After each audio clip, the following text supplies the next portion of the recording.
Okay, we're going to go ahead and get started here this morning. Welcome, everyone. I'm Bill Spakowski, and I'll be moderating this session. For those of you who might be in the wrong room, we're talking about downtown West Palm Beach. We're going to give you a look behind the curtains about downtown. And as CNU members, we wander around downtown, and we don't like this, and that should have been done differently. But the success story of downtown West Palm Beach is absolutely remarkable. I am completely in awe of what they accomplished, because only 20 years ago, Clematis Street was dying. It was not the active place that you see. When we walk down, we say, oh, it's a few storefronts. You should have seen it 20 years ago. Where CityPlace stands, a private developer had acquired 14 blocks of 1920s and 1930s buildings and demolished them all, except the old church that's the Himmel Theater now. That development project that never got off the ground. This is all in the very recent past. Now, since that time, West Palm Beach has been a hotbed of urbanist planning and development. And the story of how the city has gone from where it was to where it is a remarkable combination of public and private efforts. And we're going to have two presentations here, and then we have three distinguished panelists who are going to comment on the presentations and add their own thoughts, ideas, and augmentation and argumentation to that. First, we have a bit of housekeeping. AICP members, you know how that works. You self-report for your CM credits. AIA members, obviously it works the way AIA wants it. You need to sign up on your way out with your AIA number in order to get your credits from AIA. So our panel this morning, we're going to begin with Dana Little. Dana is currently the Urban Design Director for the Treasure Coast Regional Planning Council, and you've heard a bunch of different sessions about Treasure Coast, one of the most remarkable regional planning councils that I've ever experienced, and their area begins here in Palm Beach County and moves 4 counties north, although their influence is far beyond that area. Dana was City Urban Designer for the City of West Palm Beach during a very formative period of the process we'll be talking about today. And before that, when he was with DPZ, he was involved in the original downtown charrette. Our second presenter is Anthea Gianniotes. She's also with Treasure Coast. She's an urban designer and town planner. And in that role, she focuses on smart growth efforts and on plan implementation and on form-based codes. She also worked for the City of West Palm Beach during that period, and she's going to be giving us some of the more details of how the plan and the code worked, how it evolved, its ups and downs, and all the things that are known perhaps to locals, but not generally as well known.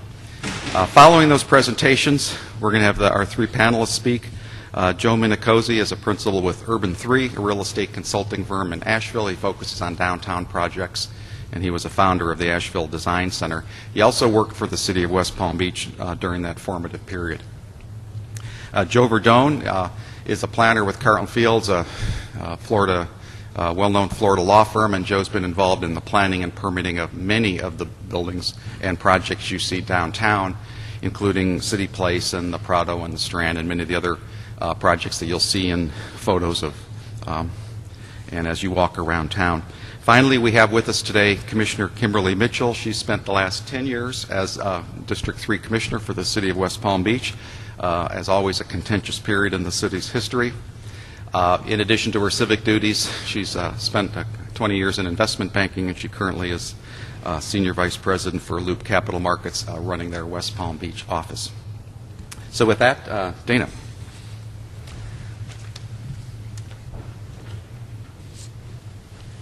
Thank you, Bill. Good morning. It's great to be here. It's quite a privilege and an experience to be hosting an event like this in your hometown. So it's really been remarkable. In 1988, HBO, the cable network, developed a documentary called Cracktown, USA, and it chronicled the devastating effects that this drug and others and the crime related to it were having in Palm Beach County. It focused very specifically on some of the historic neighborhoods that you see to the south and to the north of us, but also where we are right now, the Convention Center and CityPlace. That wasn't always the case. I mean, the history of West Palm Beach is the history of many of the coastal downtowns of Florida that started because of Henry Flagler's railroad, the FEC, and the city of West Palm Beach was actually flourishing through the 60s. But as we all know, the 60s and 70s ended up being very cruel to most downtowns, and especially cruel to West Palm Beach. This is where we are now looking west, when so much of the downtown had been devastated. I remember when we came here for the charrette, it was almost like a Twilight Zone episode, because the streets were there, the blocks were there, the sidewalks were there, the street signs, even the driveways were there, but there were no houses. As Bill mentioned, in 1987 there was a project that was put forward. It was a DRI, Development of Regional Impact, and it was called Downtown Uptown. And I'll try to outline it here. It's in white, you can see it. This is a rare photograph where you still see the fabric that was in place at the time. If you can follow it like this. And it was neighborhoods, businesses, things of that nature. 77 acres, and it was essentially two developers that got together and over time assembled all of this land and then went to the task of demolishing all of it. And so the 77 acres, this is downtown, this is Okeechobee here, the old Okeechobee, the old alignment looking west towards, this is the Marriott there. You can see over time, they had great plans to redevelop the area, mixed use, downtown, etc. But basically they went broke, and so the city was left with all of this vacant land. Just before they went broke, however, they dedicated 5 acres to the Kravis Center, which you see, and it sat there as sort of a lonely monument to aspirations that hadn't been fulfilled for quite some time. It opened in 1992.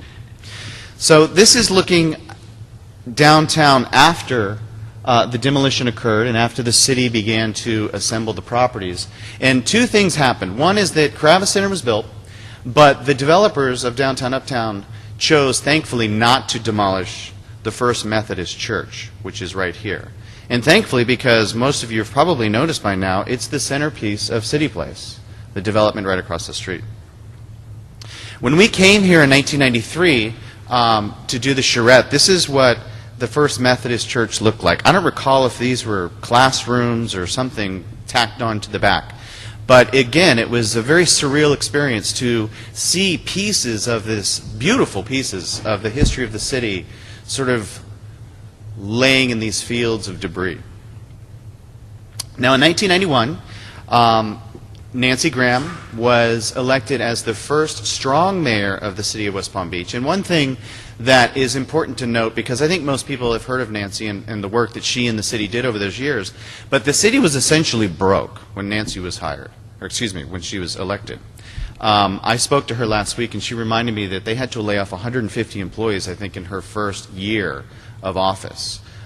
They had to make systematic changes to the city structure and the financing of the city. So it wasn't like the city was flush with cash and they could go out and do all of these sorts of things.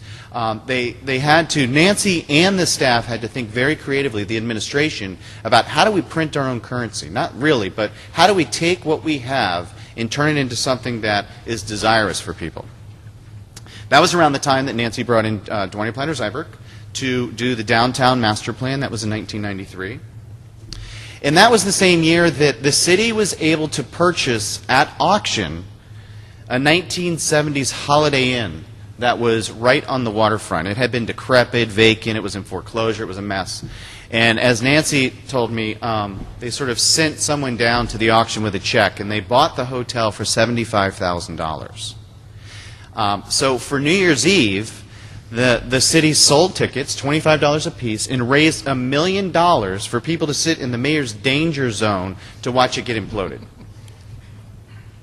And so that became the Meyer Amphitheater. The money that they made from that event, which is really kind of cool and creative, they built the Meyer Amphitheater, which is still there today.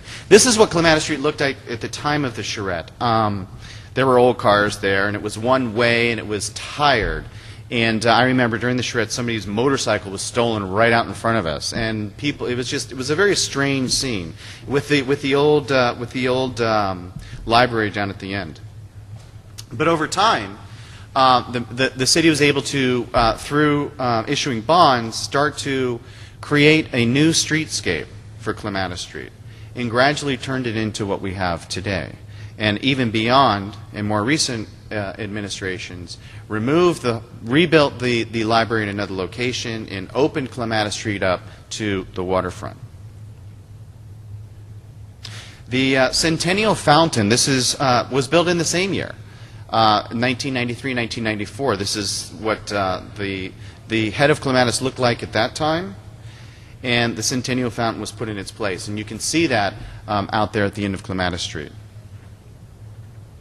Another thing the city did was created an event called Clematis by Night. And Clematis by Night, this is 1993, 1994. Again, nobody's coming downtown. And they said, you know, to get people downtown, to show them that it's not dangerous, or to get people down here and show them the things that we have going on, that we have to offer, every Thursday night we're going to have a free concert, and we're going to sell beers and hot dogs and things. And by the way, as city employees, every single one of you are mandated to go there. And, you know, that trick, I don't know how true that is. That's kind of folklore, but, you know, that's okay. I have that part of this presentation where I can spin yarns. But the point is getting people to come to downtown, because nobody was coming to downtown, only to work, and then they were leaving, and then it was a ghost town. And if you were here after dark, you were nervous. Around this time, too, the historic districts were coming up at the same time. And this is very important, because the historic districts are probably 80 to 90% intact. There are 16 of them throughout the city. There's a phenomenal amount of historic fabric in the city. And if the city knew that the success of downtown was going to be intrinsically linked to the success of the neighborhoods. So certain programs were put in place, like first-time home buyer programs where a soft second was put in place, mortgage, or mortgage assistance that was relinquished after 5 years of living there. So there were lots of techniques and creative ways that the city assisted, didn't actually capitalize, invest in the neighborhoods, except for some of the infrastructure, but worked on creative ways to get people to move back downtown. Part of the CityPlace story, by the way, was the salvaging of the historic school, which is now the Dreyfus School, was the Palm Beach High. And the city actually put in $5 million to help the school district reinvest in their infrastructure, and you can see CityPlace built up around it.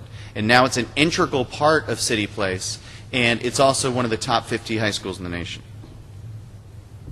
This is, of course, what it looks like at night. This is the same shot that I showed earlier, but, you know, the after. So all of this was done through various ways: creative thinking, programs, investing, writing a different vision for the city. And that city at the time was the Downtown Master Plan. And the core concept of the Downtown Master Plan was to, because there was so much vacant land, was to build out, fill up the fabric, rebuild the city, and not simply create or recreate some of the context that was created in the 70s of the tall towers of Trump Plaza and other buildings. So at this point, I will turn the presentation over to Anthea Gianniotes, who will walk us through the details of the Downtown Master Plan Code and how that's evolved over time.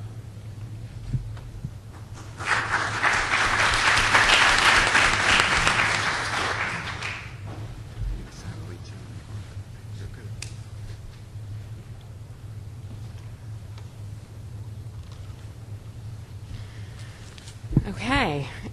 I am charged with the daunting task of boiling down the regulatory framework for private development in what I think is basically 3 different eras of the master plan: the original master plan, how the master plan was adjusted and changed by staff over time, and the new master plan. And I have to tell you, this room is probably filled with half of the people who probably know more than I do. There's a DAC committee member here. There's somebody who's integral with the TCEA that we used here, the city urban designer and the city planning director, who was the planning director before, and see Josh Long, who works for Gunster now, but helped us craft the TDR plan I'm going to work with. So if you have any questions, ask your neighbor, because let me tell you, there's a lot of expertise in the room. Okay, so I will do the best I can to run through this given the time we have.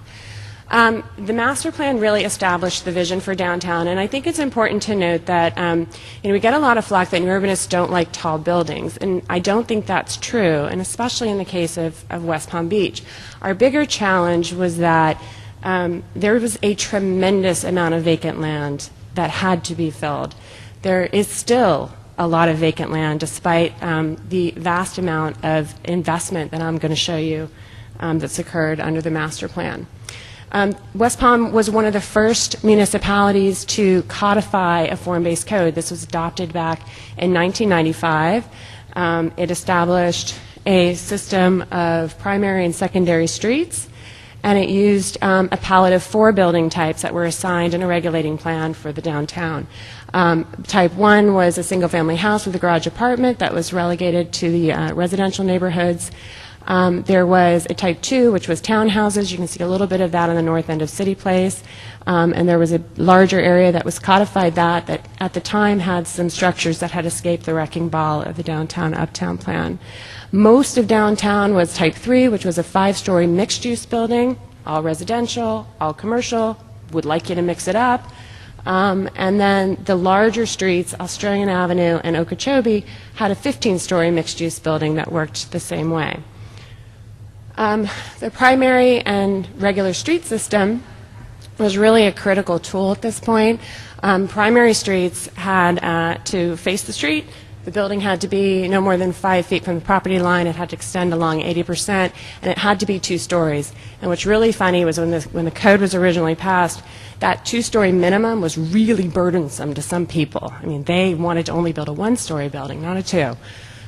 Regular streets, that's where your parking, your service, and all that went. And here's kind of an example of how that works. Olive was an A street, so you can see the buildings line it, and then Ivernia was a B street, and that's where the parking's exposed. One of the fundamental tools that was adopted was an urban parking strategy. Some of the things that are common in codes now, this was pretty heady stuff to get rid of the suburban quantities and buffering requirements. And that's the kind of thing that allows buildings like this to be squeezed into the fabric over time. And so basically what the code did was it shifted the way buildings were added to the city from this to creating a room and using the street as an amenity. A major change that the master plan brought through was it changed the process. The previous process, especially if it was a PD where, the standards like, oh, you have to be creative and contribute to the pedestrian realm, the types of things you see in many codes, relied on a tremendous amount of staff interpretation. You went to planning board once and possibly twice, depending on what they thought of your plan. And that's usually when there would be an article in the paper about what you're planning to do. And so when you went to commission, there was a whole line of people that had a comment about what you were doing.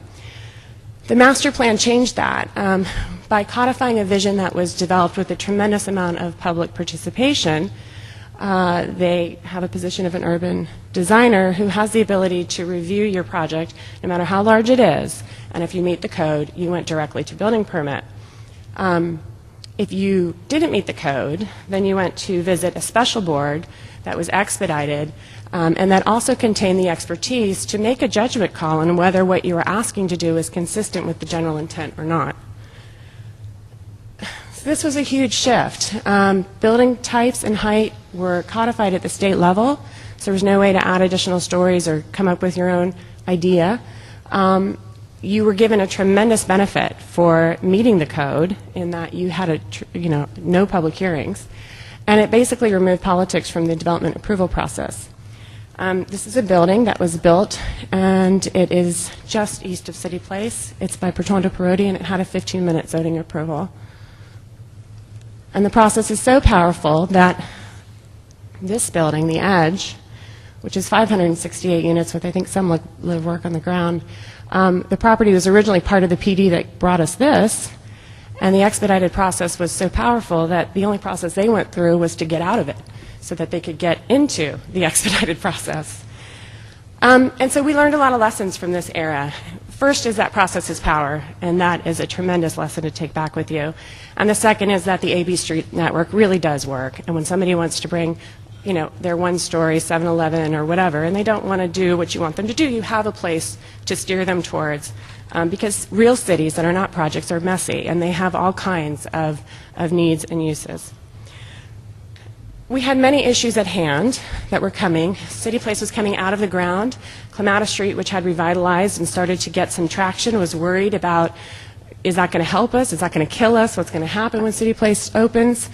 From the time the plan was adopted, I think it's fair to say there was pretty consistent pressure that the building heights were never tall enough. We had great success in securing our residential historic fabric, but non-residential buildings had not had the same success. And a lot of the infrastructure plans that were so successfully executed by a team that includes Ian Lockwood and Tim Stillings is somewhere in the audience too, we didn't necessarily have the money to do every street. And some of the streets, of course, fall under DOT jurisdiction, and that changes things. And so there's a little bit of concern that sidewalk widths were not adequate, and the land that had been so inexpensive before was skyrocketing in value. So the first thing that happened in an effort to link CityPlace to Clematis, and it's funny because this is a regulating plan, and you can see the Himmel is labeled vacant church, was CityPlace and the DDA worked out a deal to have the trolley that I hope all of you have had a chance to take a ride on.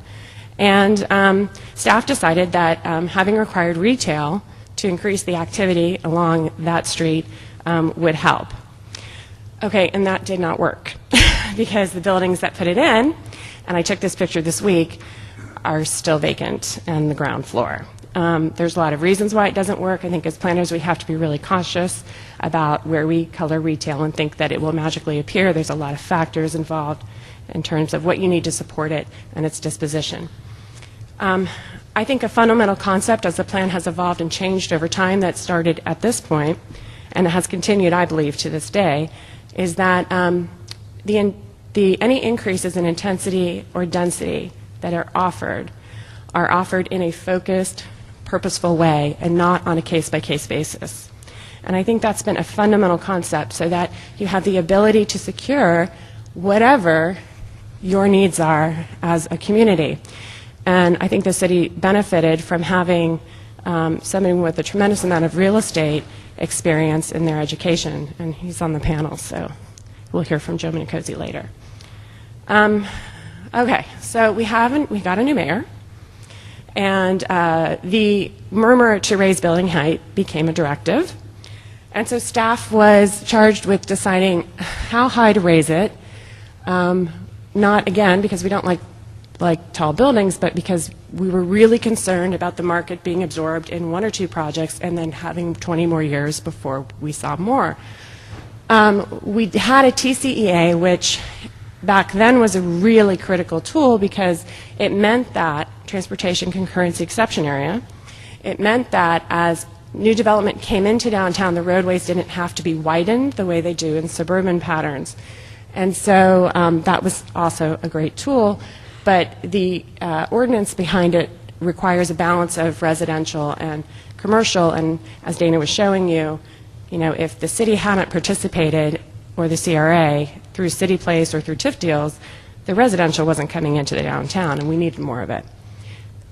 So the solution, after people from the planning department, the law department, the finance department, and Kevin Lawler, who is a ULI developer, after we were locked in the law library for a series of weeks, that we came up with was that we would offer a limited duration residential incentive program.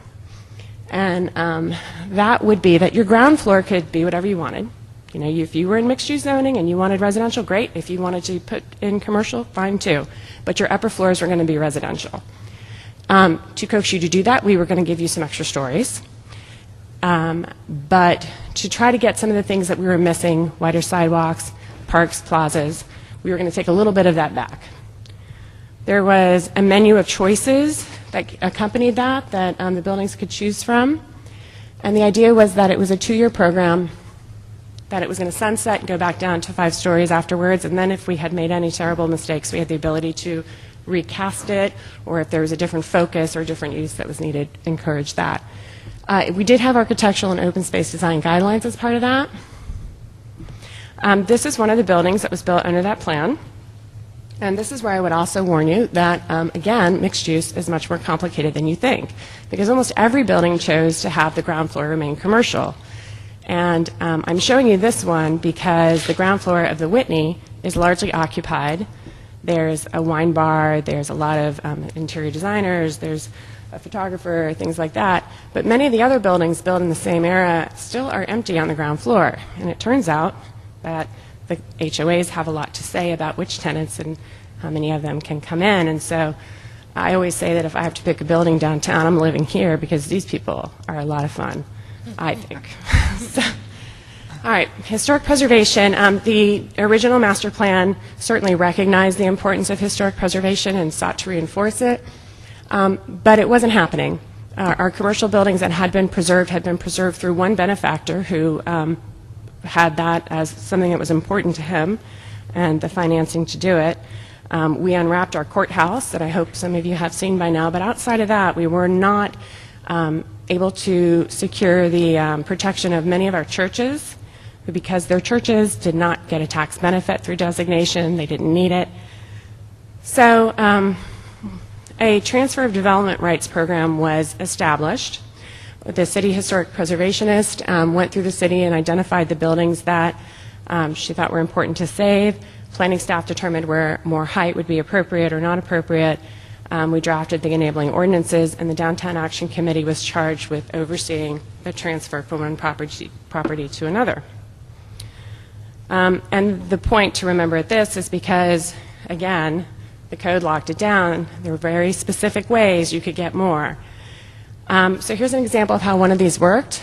St. Anne's Church, designated. You had to restore it to a certain level to where the city historic preservationist was comfortable, and then you could transfer. So they transferred over 200,000 square feet down to Okeechobee Boulevard, which allowed City Plaza 2 to build not 15 stories, but 20. And the exchange and the financial situation, it was just a private exchange. The board just oversaw it and kept track of it. So what was happening, though, between residential incentive allowing you to go to 8 and TDRs coming into play is, of course, the scale and the mass of the buildings is growing. But nonetheless, through that program, in a couple of years, 16 buildings were preserved through 19 cases, and almost $1 million or $10 million worth of TDR was moved around the city. So the lessons we learned from this sort of adjusted version of the DMP. Well, first off, if you want really good architecture, you need to hire a really good architect. And those of you writing codes out there, should does not help you. You will have a land use attorney that comes with your developer to explain to you the difference between should and shall. So, and again, zoning and any increases in densities is really where your community chest is, and that you should be careful with how you focus, how you apply it. And mixed use, don't force the market. There were new issues that we still, yes, we could not sunset RIP. It kept getting extended. There was no end to the incentive program in sight. We did have buildings coming out of the ground with blank walls. Again, this isn't a project. This is a city. And different property owners have different ideas about when and if they're going to redevelop. So you've probably noticed this building. It's facing Okeechobee. And it's located on this block right here. The property that's remaining is almost the same size, and it has the same zoning, and so theoretically, eventually, its neighboring building will come out of the ground. The question is, when is it going to come out of the ground? 2 years? 20 years? And so while the developer brought this building initially with windows, he had declined to put the light and air shaft in his own property, and so he either needed to push in a little bit or take the windows out, and he chose to take the windows out. And again, 20 years from now, none of us may even remember that this happened, but we, as the city, have been looking at it for a while. The other issue was that the city created a park and entered what was before a private market of TDRs as a TDR owner, and they had a significant number. We had another change in administration combined with what many of us in Florida have experienced the last few years, which was the overheated real estate market And so the decision was made that, once again, it was time to update the plan, and more thoroughly this time. And this is when the city contracted in 2006 with Siskovich. And in 2009, the new code was adopted. It maintains many or most of the city building practices of the previous plan. The setbacks in particular are adjusted to coordinate with the streetscape. They're no longer measured from the property line. It's from the back of curbs, so that if the streetscape improvements never come along, you know, you're not sitting on a really narrow sidewalk. It also added new components, open space criteria that most codes now have automatically, that this older code didn't have at all, except for in the residential incentive program. Were added. Architectural and massing criteria was added, including the side facades were treated, the ones that face side property lines were treated as facades under this code. And limiting floor plate, other issues to try to control the mass and scale of the buildings. The TDRs were incorporated into the new code. There's a focus strategy for the use of the city TDRs, which I'll go over in a minute.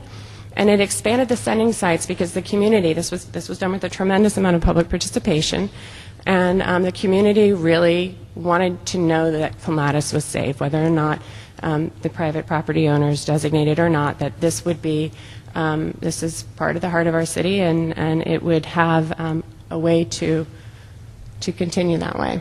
The strategy for building form was changed dramatically.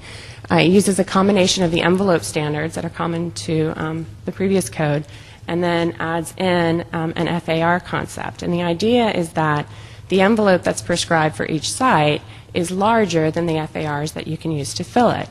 And so therefore, we wouldn't have the boxes coming out of the ground. There would be a tremendous range of building form that would result. In order to do that, the building types were converted into a range of FAR, which is key to your lot size, because, of course, that's a factor. And instead of, they were not sort of reassigned to the same, well, let me rephrase this. How do I say this? The previous building types that were 3 and 2 and 4 were not redefined. There were a series of new distinct districts that were identified, including height and urban characteristics and the types of open space and things to try to create these unique characteristics and districts throughout the downtown. Now, a fundamental concept of the new plan is the establishment, again, trying to link CityPlace with Clematis Street, is trying to do so in a much larger fashion by establishing a real central business district for the city. Most commercial and large office buildings had located organically over time around the bases of the bridges along Australian. There's a new one right at CityPlace on Okeechobee. And the idea with this plan is that we would attract and establish a new central business district in the core of the city. And this is what I thought was on the previous slide, which is why I was stumbling. Okay, so each district, again, a combination of FAR, envelope, and other standards. Here's an example that there's a table. They're very clear to read for each district. Here's that area north of CityPlace that would be part of the new central business district and the rules that accompany that. This area would no longer allow ground floor uses as part of that vision.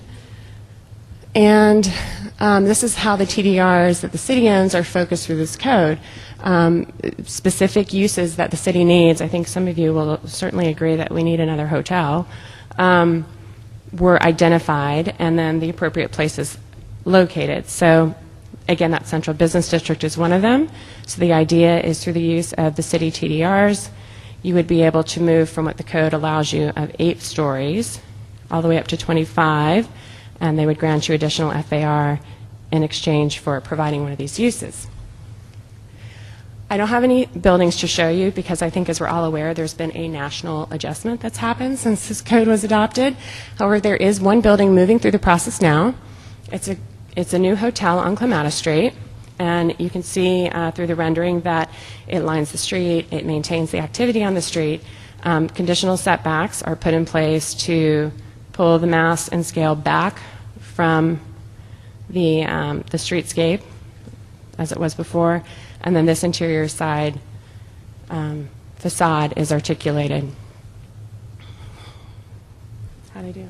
I'm like, and then. Okay, so this is a map, as best that I could figure out with my colleagues here, of all of the construction that's occurred that was regulated in one form or another by the Downtown Master Plan.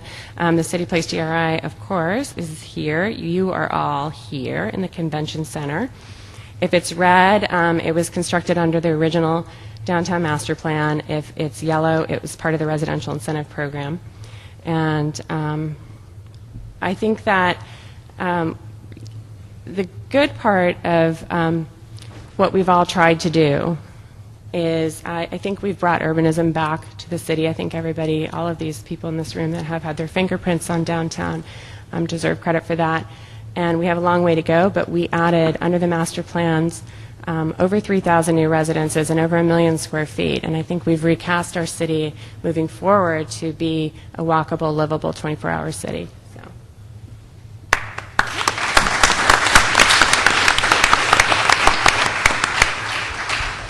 Thank you, Anthea and Dana. We're now going to give each of our three panelists a chance to make comments. We'll start at the far end with Joe Minicozzi, and you can speak there or you can speak up here, whichever you're more comfortable with. Joe. I'll start from down here. Actually, I'll start. You don't see me. So I came to West Palm Beach in 1998. The master plan was from adoption, probably about 2 years old at that point. I was about 6 feet tall, and I had a full head of hair, and was slowly beaten down. The very first thing that I had heard from a lot of people was, the master plan's a couple years old, we need to get a new one. And I was like, well, that's great, we haven't built anything. And you know, it was a full lesson for me. I'd come from real estate finance. I'd been working in real estate finance in Boston in John Hancock Real Estate Investment Corporation. I was a classmate in architecture school with Anthea and Dana as well. I was familiar with all of the coding and everything, but I was brought in as an administrator in government, coming from the private sector. And I think that it was an interesting lesson to me to have one of my first meetings with a baseball team of attorneys sitting in front of me, basically threatening me about what's legal and what's not. And I think coming from the private sector, and I think one of the lessons that I learned in West Palm Beach that's a lesson that's a takeaway, is the full contact thinking at the time of public and private sector cooperation. It was not an anomaly for folks inside that administration to be cooperative in thinking with our peers in the private sector, my peers that are at this table and in this room. I learned a lot from them. And I learned that we had to be cooperative to get things done. What was on this map, I mean, this is a tremendous amount of stuff that happened in less than 20 years' time. Probably about 40% of downtown had buildings in it. And this is 1 square mile up there, and it was mostly vacant and surface parking lots. So it was a dire time. So our engagement level had to be very positive and proactive.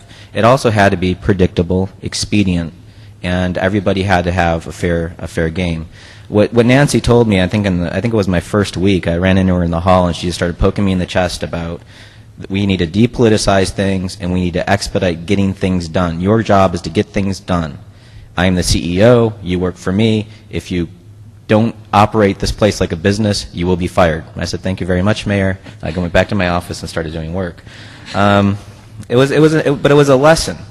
And I think that the way that we worked in this process is we had to be flexible to some degree, but we also had to hold the line on the plan. To give you an idea about the TDR program, we got that process put in place in 6 months. From start, when it came to our Downtown Action Committee, as this is a problem for historic buildings, to getting the policy on the street was 6 months. There are a lot of fights and wars that were going on. There's a lot of things that we lost. This building that we're sitting in, we tried flipping the building so that the front door would be on a little canal that's in the park over here. That canal goes straight to the airport. We thought it'd be a pleasant experience to have come in on the airplane, get in a boat, have 2 margaritas on the way to the convention center, and have a great time in West Palm Beach. It was the county that fought us on that. And I could probably go on for another 50 hours about every little battle that we lost. So it's great to come back here. It's good to hear the criticism, but it's really difficult to put you all in the perspective of how empty the city was. But again, our role was to try to facilitate having things happen. Just one little side note. Is Gail Levine still around? Yes. Oh God. Very much. So what Anthea didn't show in that plaza, I remember we put up a lifeguard stand in the fountain because Gail Levine thought that somebody would drown in a fountain where water comes out of concrete. And it's funny. It's like I think that as planners we need to understand that there's chaos that politicians have to deal with. Now, what was lucky for us is that the second mayor that I had to deal with, Joel Daves, gave me a great lesson. I'm going to just impart you all with this. The citizen has a right to bring everything through. They don't have a right to get it. There was a developer that kept on bringing a plan that didn't meet the downtown master plan, and I kept on denying that person any ability to get to my planning board because he was wasting my time. And I actually kept a timesheet of how many hours I spent with this one individual, and I wanted to bill him for it. I said, why is he wasting our public sector experience, our public sector time with this? And he said to me, he goes, look, Joe, you're just a planner. This is a constitution that we have to operate under. That citizen has a right to petition their government. You can take him to the board. You can take him before the council, and feel free to shoot him down. That's your job. But he has a right to petition his government. And secondly, son, what you need to learn is don't get in pissing contests with skunks. And I love that as a quote, but it's that's something to realize. We'll talk more about this. Oh, one last thing before we get on this: the TDR program. One of the things that in looking at, and I would love to hear from current planners. We manufactured that as a private sector exchange, even though we were the public sector creating it. So it wasn't me that was out negotiating with what happened within the real estate market or Anthea or Dana, that it happened with the developers, with the people who own property. That market was created, and we knew that it would be dollars created in transferring that wealth between properties. And what I've seen in the current master plan, the city still has unlimited rights to add to that market, but you have to go negotiate with the city. That 180 turn of taking something from a depolitical environment to a political environment puts unpredictability in the marketplace. It makes development more difficult to happen. Is this too abstract for you all? It's just that why should I as a developer negotiate with a private property owner when I can work the politics to get an unlimited bonus on my property? And that one little change is going to upset the market or impinge the market a little bit, so it makes things less predictable for developers. If I'm building a $14 million building and I have a certain prediction on the market, yet somebody else maybe has better political connections across the street, they can upset my investment in the property. So I've gone back out and I'm working in the private sector again now, so you can see why I have that perspective. It takes a lot of effort to raise capital to get a structure built. In development, and this is a lesson I learned from land use attorneys in this room, Lynn Harris, who worked on the CityPlace project, that the predictability is one of the most important things in any development process, and that's the thing is public officials we need to be well aware of and what happens with people's investments. They may ask for things, but we don't have to necessarily give it to them. So that's it. I'll step down.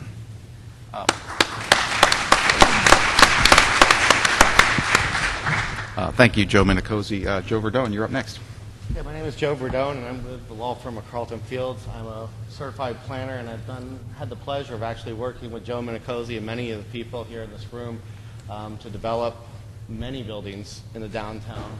And one of the things that really helped us bring development to town and actually get projects done was my ability to listen to what the officials were saying, listen to what the plan was telling us to do, and following the simplicity of that plan and following the forms that were dictated by it. And when we did run into problems, we worked with the staff to control what our issues were and how we could correct those issues without damaging the plan. Because one of the main things that has made this plan so successful is the stability of it, the predictability of it. the fact that a landowner today knows what he could build tomorrow and 10 years from now. And that is probably the key message that any town that is going to take the endeavor of a master plan is maintain that stability and predictability. I am going to just turn it over in a few minutes to questions to see if anybody has any questions as to some of the problems or issues that have come up upon development in this area. I do want to point out one project that Anthea had put out that actually showed that we convinced the client to actually rezone the property to become part of the master plan just to adopt the simplicity of the development of patterns. And that in itself shows you the success of a master plan and the predictability of it, because it gave the developer the assurance that if I rezone and I become part of this plan, I know exactly what I can build without politics involved. So if anybody has any questions, I'd be happy to answer any of them. Okay, we'll go ahead and have Commissioner Mitchell speak, and then we will have questions from the audience. Commissioner Mitchell. Good morning. It's a pleasure to be here with you today. I grew up here. My father was in the space program, so we lived up in Cocoa Beach. Then we lived in California for a few years and moved back here in '74. So I was in 7th grade. Didn't think much about what goes into building a city or a community, but we lived over in Palm Beach on the island. When I went away to college, it was pretty well understood, and for a lot of the people who grew up here, that unless you wanted to come back and live in Palm Beach, you just didn't come back. And West Palm, for the people who grew up in Palm Beach, was nothing more than really like a speed bump to I-95, something you wanted to rapidly get through. A friend of my father's, a friend of my parents, his name is Henry Rolfs. He and Dave Palladino were the visionaries for what Dana described as downtown uptown. And I remember very clearly sitting in my living room, must have been in 1977 or 1978, and he was describing what they called downtown uptown, and it was really born. Now, both of them lived in Palm Beach.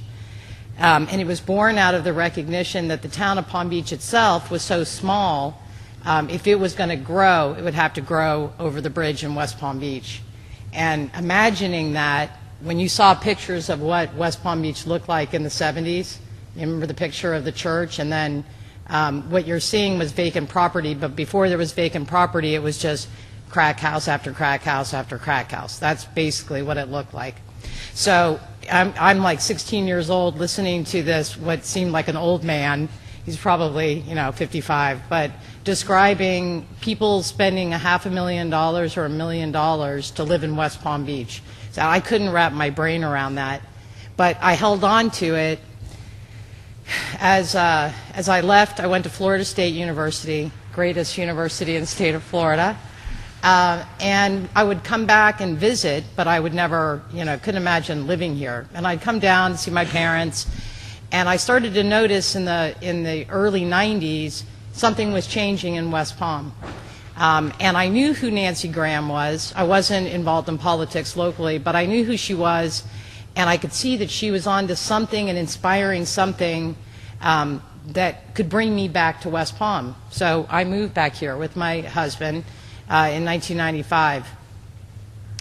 All of the planning that has gone on is a result of me coming back. So I wanted to share that perspective. It is. You guys did well. Thank you for getting me back here. But I also wanted to share with you something even fast forward. So somebody asked me to run for office in 2002, and I did. And I still serve on the city commission. It's been 10 years.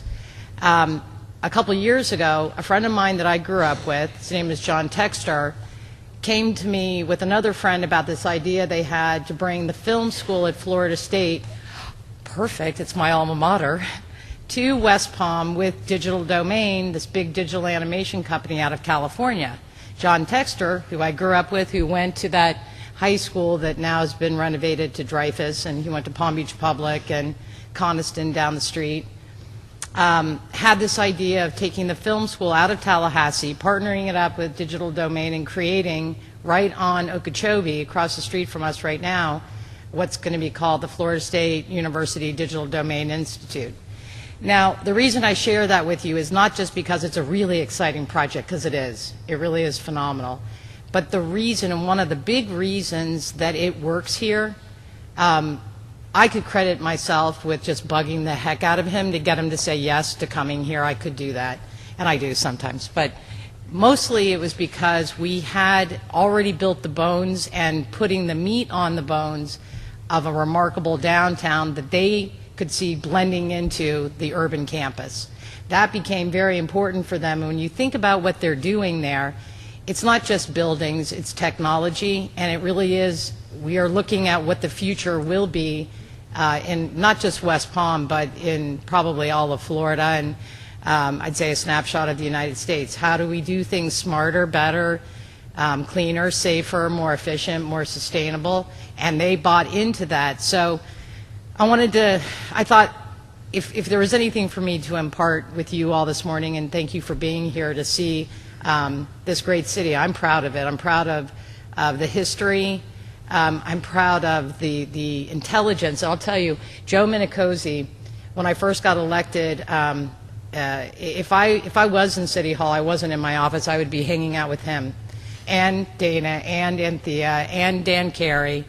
They are great visionaries. They have given a lot to making this a tremendous downtown. So those are my comments.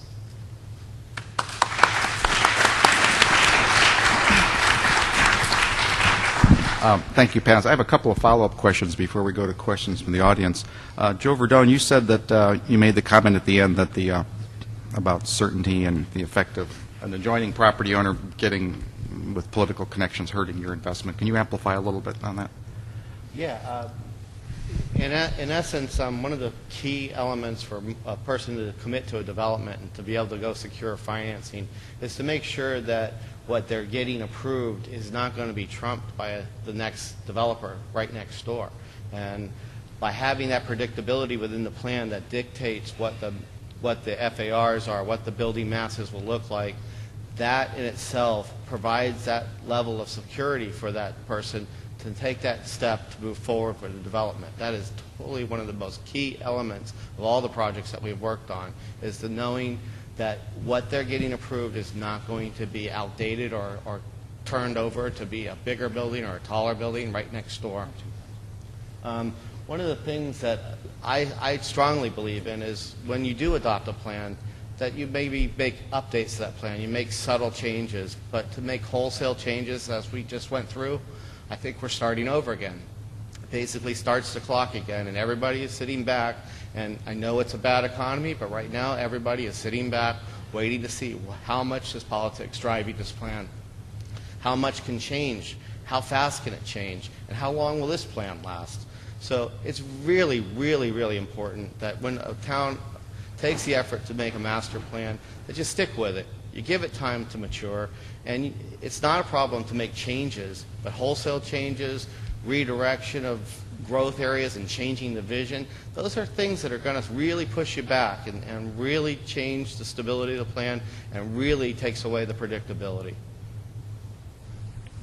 We were having a conversation about this in the hall, and about the amount of learning that happened. The master plan that was there when I got there in '98 was 24 pages long for the entire downtown. That was the code for the entire downtown. With the additional amendments, We're up to about 138. it probably went to maybe 30 pages. The other incentive programs and TDR programs, those were byproducts. Those were side objects that could be different paths. But generally, the code stayed small, stayed lean, and stayed efficient.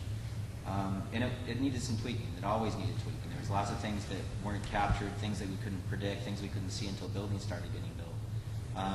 But it's like, it's the analogy of imagine owning the Last Supper and you wanted to brighten up the canvas a little bit. So you just paint the whole thing over with gesso. You don't start fresh that way because it's like you just lost the painting. So I know that's a bit extreme, but that's kind of, there's lessons in stability that may seem politically fun. Let's start all over again. But there's things that happen in the marketplace that you end up hurting yourself, you damage yourselves in the process. Thank you. I have another follow-up question. Joe Minicozzi, you said in the beginning that you got very clear direction from the mayor about getting politics out of this and making things more predictable.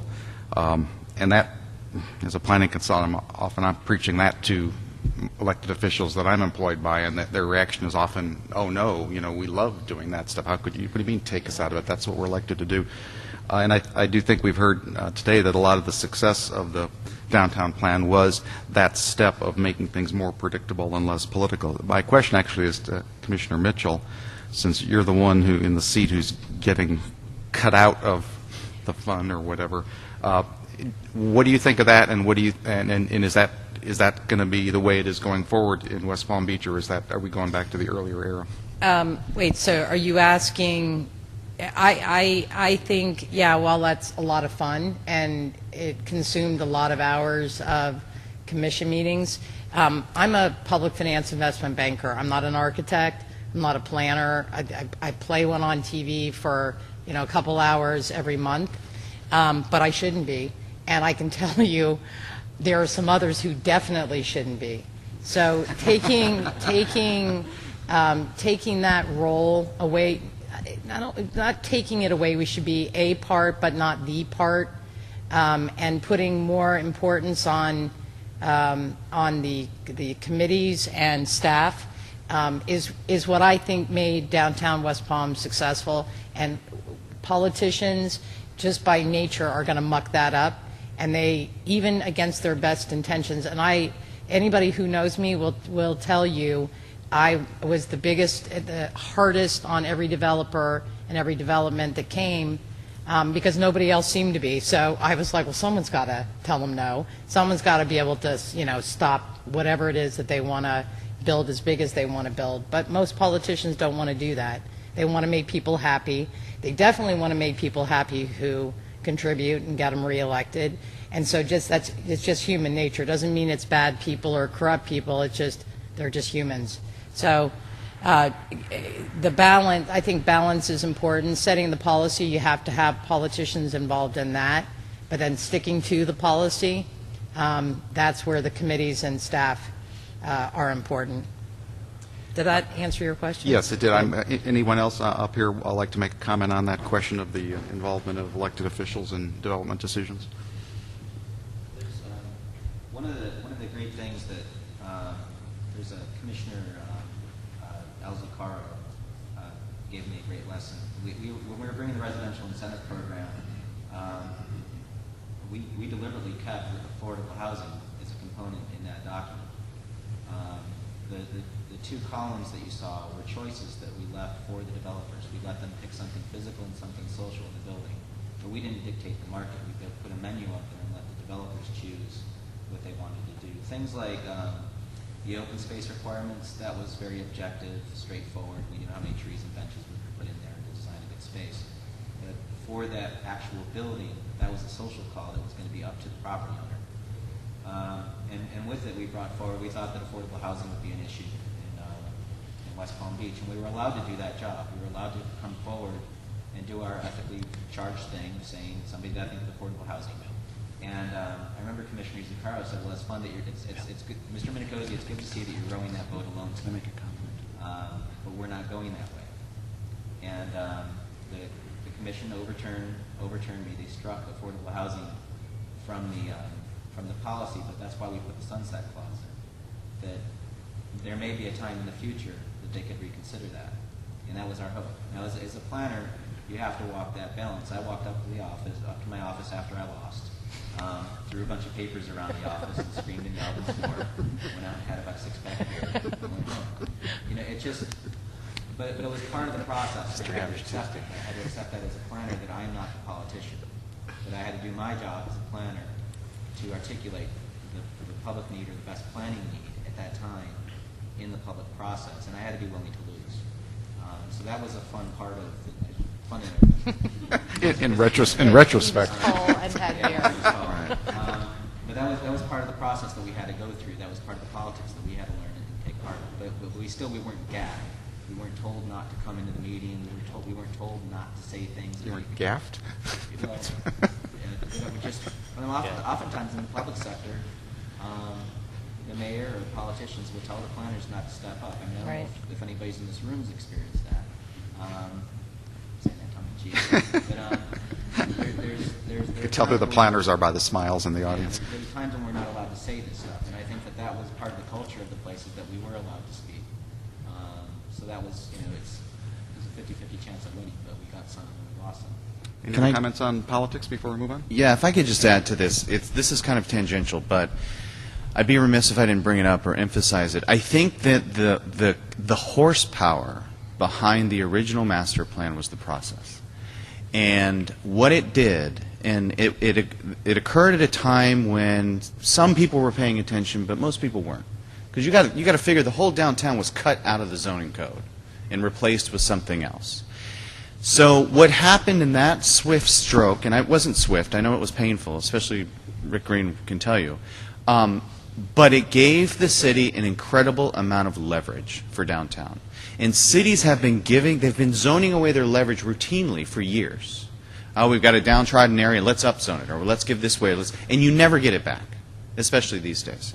So I don't know the new code well enough to know if any of that leverage was given away, but I just think it's very important to remember, I'll never forget this lesson, that you cannot give it away. And that the reason any of these sort of changes, like the residential incentive program, was limited duration, because if it didn't work in 2 years, we went back to the default setting. And if it did work, well then, wow, we could use that same program to do something else. And what happened was that, and it all boiled down to the building heights. The building heights were regulated at the state level. That was intentional. So two things as far as the political process. The heights were regulated at the state level, so that was removed from lobbying. And then the city commission never sat for appeals. So there was no way. Joe, we heard this over and over again. You figure out a way, developer, to come before our city commission, and I'll make your project happen. But it wasn't constructed that way. It just couldn't happen. And it made, it really frustrated a lot of people. But the key thing is finding how you can have leverage as a city and holding on to it and never giving it away. Thank you. Okay, thank you. We're going to go to questions now. This session is being recorded, so I will repeat and shorten your question for the recording. Yes? I'm going to cheat and do two. One is there's been obvious discussion and perspective on CityPlace. So I'd like the panel a chance to respond to any criticism they might have heard of CityPlace. So what was the importance of CityPlace for the revitalization of West Palm Beach? And then my second question is the elephant in the room is that the 2009 plan update was conducted by a firm that defines itself as anti-new urbanist. And I'd like to hear some reflection on how that came about and obviously not to build it. I'd like to hear some reflection. Okay, we're going to ask for any responses to criticisms that we have all heard of CityPlace. Can I start with this one? Well, first, before we go any further, I do want to say that we were instructed, and I was part of that we were sent out to drink beer on Thursday night, so that is true, it's not a myth. I remember being dragged out of my office for that one, willingly. CityPlace, I was pretty critical of CityPlace when it was coming through. We also were partners in that deal, and it was a really kind of weird spot to be in. Ian Lockwood was a very active person in the downtown. We didn't like the fact that we were losing street structure. We didn't like the fact that there was originally supposed to be oak trees in the plaza. The retailer didn't like the oak trees because you couldn't see the signage, and we had to concede on that. There's many little details like that.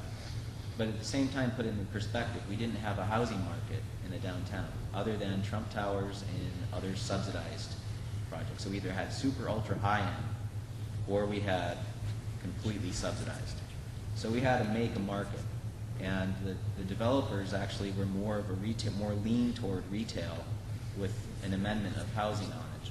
I remember being in a meeting across the street from the Publix. We were talking with the developer, and he was showing those townhouses to me. He said, these will be something like, I don't know, $130,000 a townhouse. And I said, right on the spot, I was like, could you sign me up for one of those? And he said, well, I'll be back with you. And about 4 months later, when they came back, those units were selling for $300,000. And, it just, They sold out at 360. They sold out at 360. So it's you know, knowing that in that marketplace, what we're trying to do is create things that didn't exist, and we had to compromise a little on things. You know, but in that project in particular, we didn't have a marketplace, and I think that the city could have had a higher level of self-confidence. But West Palm Beach had also been kicked around a lot before that. It was you know, it's got a very small but incredibly powerful neighbor across the island of the water here, and you know, look at West Palm Beach, but look at it in perspective of Palm Beach County. It is much better than Boca and Palm Beach Gardens and stuff like that. So it has succeeded in creating something here. It's not going to be Miami probably for another 100 years or whatever. But Any other comments on CityPlace before we go to the other Yeah, question? I think that one of the primary things that the city did right with CityPlace was that they required the development of the entire project at one time, and that really created a sense of space in downtown that did not exist here. And for that reason, CityPlace was enabled to, the city was enabled to grow into CityPlace versus going out.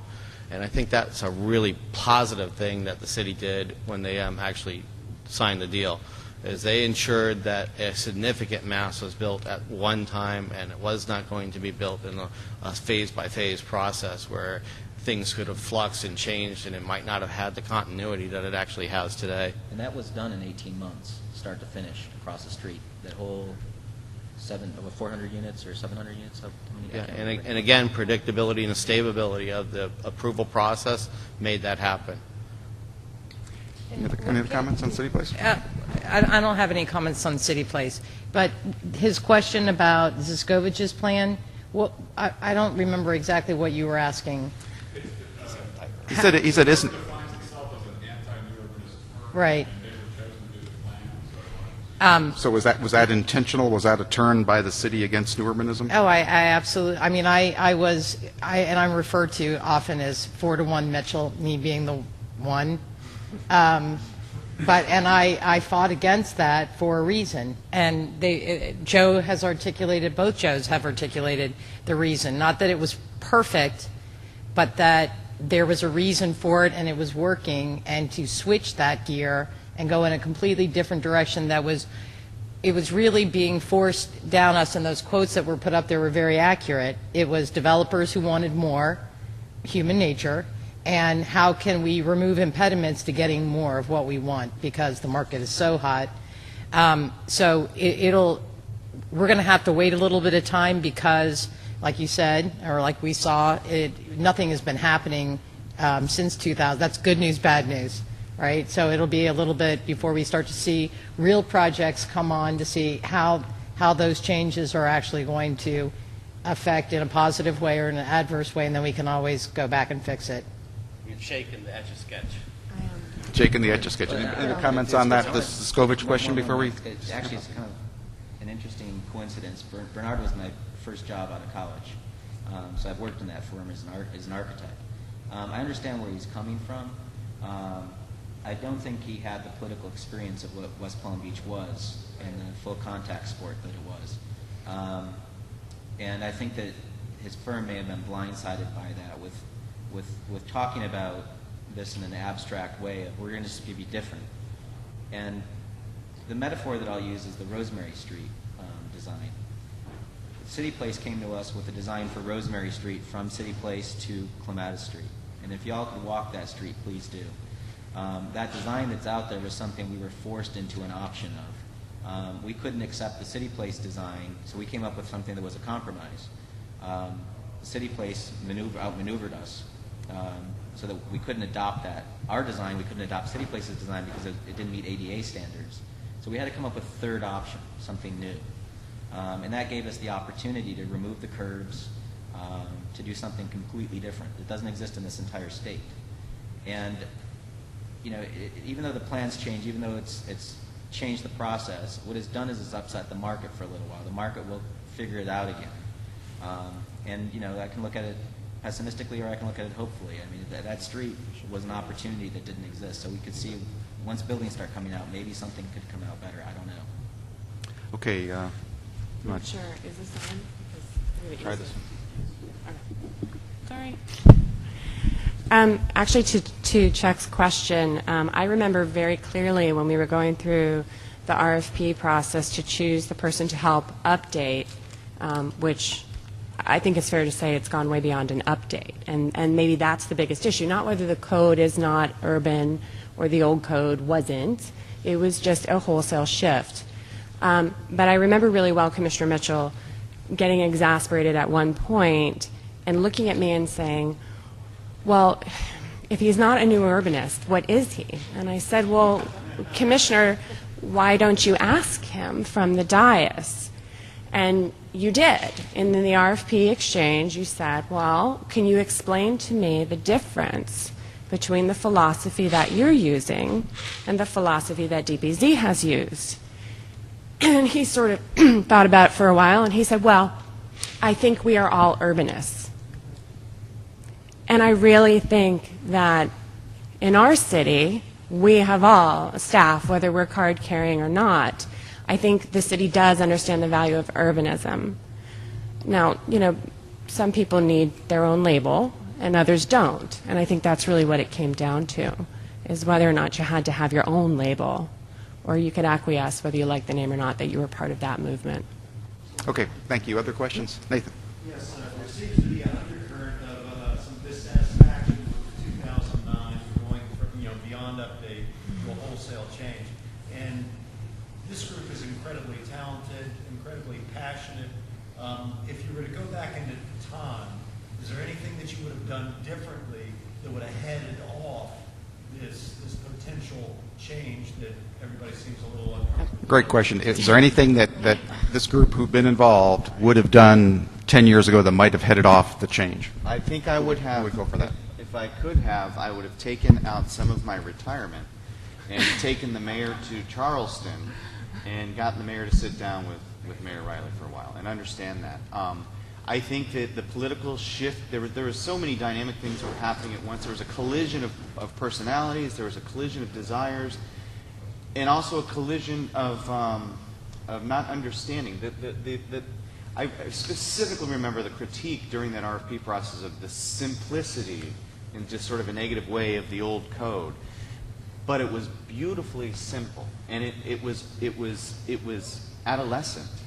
And it needed to be refined, and it needed to be fixed. And the current code does a lot of those things. I mean, not a week goes by when we don't drive by, a street and say, good God, I wish the sidewalk was wider. But I just think that if there was a way we could have hit the pause button and brought the new administration up to understand just the package of value that we were giving them, it would have made a big difference, because nobody was intentionally trying to do something wrong, but it was we could just see the opportunity falling off the cliff. I would think that if the scope would have been limited to a refinement of the existing plan, to see how well that plan could have been refined before taking on the opportunity of rewriting the plan, I think we would have been in a much better place. Okay, we have time for one more question. Yes. Yes, in the Austin site system, we just finally adopted a new downtown plan, 5 years in the making, but with no changes in the code accompanying it. It has yet to be codified, and they separated it from urbanism. But it sounds to me like you're saying that your new code was adopted with the plan, so I'm just thinking about the timing of that, what's the back end, do you have any suggestions? Okay, the question for those who couldn't hear is Austin has spent 5 years on a new downtown plan but hasn't changed the code, whereas the West Palm Beach plan and code were very, very closely related. I will tell you, originally they were in a single document and they were later separated, but they were done at the same time. So the question is the importance of that versus the opportunities lost. It was extremely important for this community to do that. But a lot of that was a seismic political change at the same time. So the codification of the master plan was the teeth to make it happen. It wasn't optional. And that was very deliberate. They specifically sliced out the downtown and said, we'll let the rest of the zoning be the rest of the city, but this little piece in the downtown is completely different. And Liz can actually answer that behind you as well. Others? We have any other comments on that before we go to Liz? No. I think Liz? for Austin moving forward, you have two choices. You should at least codify an overlay that allows someone to choose to build your plan, but the far more effective route is the wholesale rezoning. But it's I mean, those meetings, I've heard legend that they were midnight I don't know, there's DPZ people here who probably know better than I. Liz Plater Cyber.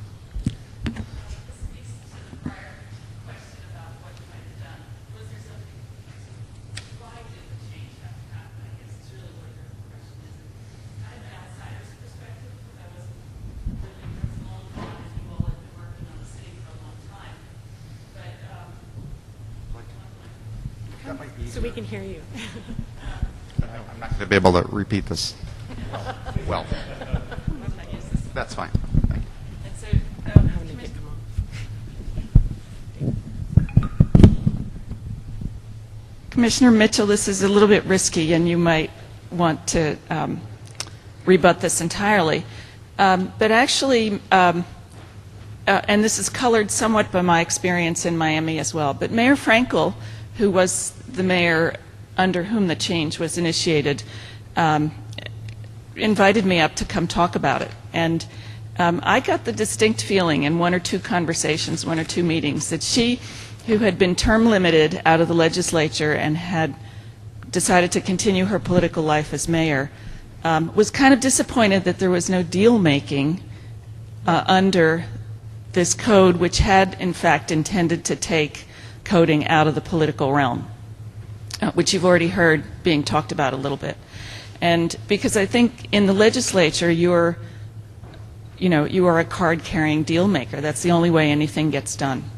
And so in combination with the pressure from the developers, that seemed like an opportunity also to make a mark on the city, because of course Nancy Graham was incredibly admired and beloved for having done that. So the reverse of that occurred in Miami. When we did the Miami 21 code, we thought that we could bring some of this idea of removing these decisions about the built environment out of the political realm, out of the deal making. And so we started with trying to lay out a process that would do that, simplify the process. We're talking about how simple all of this was.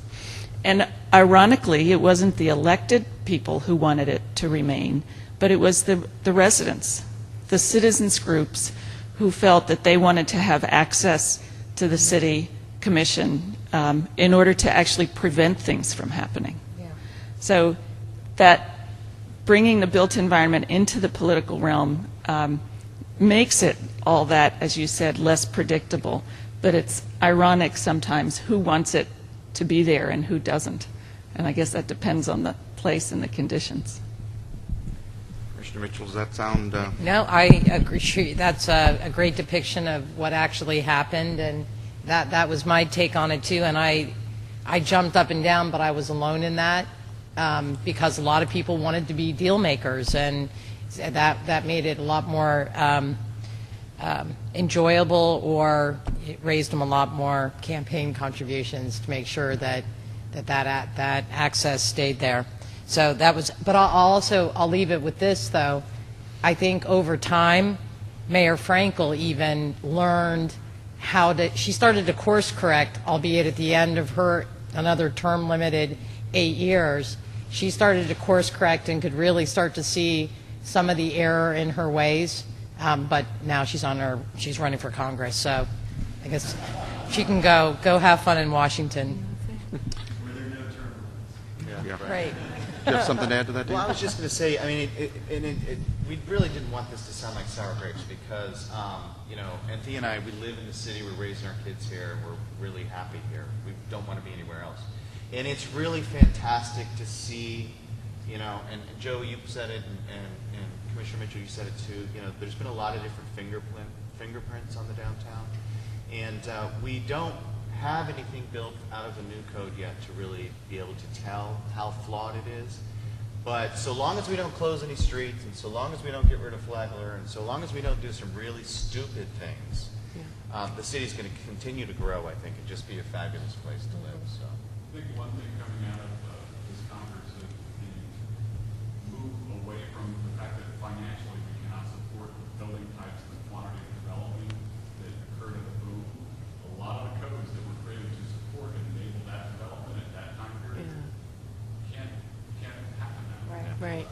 So they're really unsustainable codes that really have to be revisited now. And the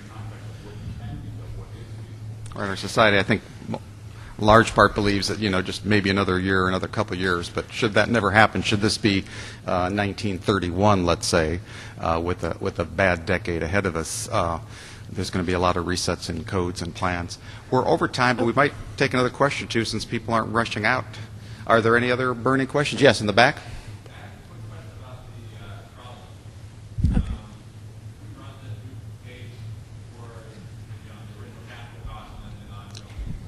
Okay, question about the trolley that runs from CityPlace to Clematis Street. Who runs it? Who pays for it? I'm going to start with a little piece of that. We were deeply concerned about Clematis Street, the connection to CityPlace. As part of that, there was an arrangement that was worked out. I won't go into the details of that. I'll just talk about the specifics of the design and what we thought. We originally had a trolley. We wanted to have a San Francisco-style trolley where anybody could kind of hop on, but our city's risk management department ended that one just like real quick. We ended up having something that was kind of a super modified San Francisco trolley that was much more open. When we originally did the numbers on that trolley, we kind of estimated maybe we'd get 50,000 people a year on that trolley. We ended up getting 20,000 people a month on that trolley. It was incredibly successful. We were told it's Florida, no one's going to get on mass transit, all of that stuff. And it actually worked great. But I'll let Commissioner Mitchell go into the details of how we worked that out with the CityPlace developers because they paid for part of that, I believe. Right. Downtown Development Association kicked in some money, and the city worked in partnership with all of that. But it's publicly funded, it's completely free, but they've made some changes. And actually, we were talking about the numbers on the trolley. But since they've changed the vehicle, they've actually seen a decline. Well, Joe is right. The formula, the boundaries of the downtown collect a tax, an imposed tax, the DDA. They collect it, they hand it over to the CRA, who then in turn hands it back. This is government at its best, because every time it does that, you lose money along the way. But so it's about $2 million between CityPlace and what the DDA collects to operate them. We got grants to provide the actual capital, the trolleys themselves. And recently, in the trolleys you're looking at are a little bit new and different and unfortunate because what the changes have done has taken away everything that inspired people to get on it, other than the fact that it's still free. It isn't open. It doesn't look like you can just kind of hop on. It looks more like a bus, which in the world of transit people don't tend to want to go to. So we're going to have to fix that, I think. But that's how we pay for it. If I could just jump in on that real quick. Actually, Joe, the numbers now are upwards of 50 or 60,000 riders a month. And what I think is very telling about the trolley, and these new trolleys that we're describing, I mean, this is within the last few months. Yeah. So those numbers we don't know. So we don't know those numbers Yeah. yet. Anecdotally, we've heard they may have dropped a little bit. They're stinky, stuff like that. But what's, I think, really important about the trolley, because lots of places cities strike trolleys all the time. They close them all the time. But is who is riding the trolley. And you'll see that the trolleys connect some of the senior facilities that are on the water, on Flagler. You'll see people with grocery bags. You'll see kids. So it's used very much by downtown residents and people who live in the city as a means of mobility. So we're really happy with the trolley. Not the new designs, but still. When you're on it, try to pay attention to who's on it, and it's very telling. Okay, we'll give a round of applause to our panelists.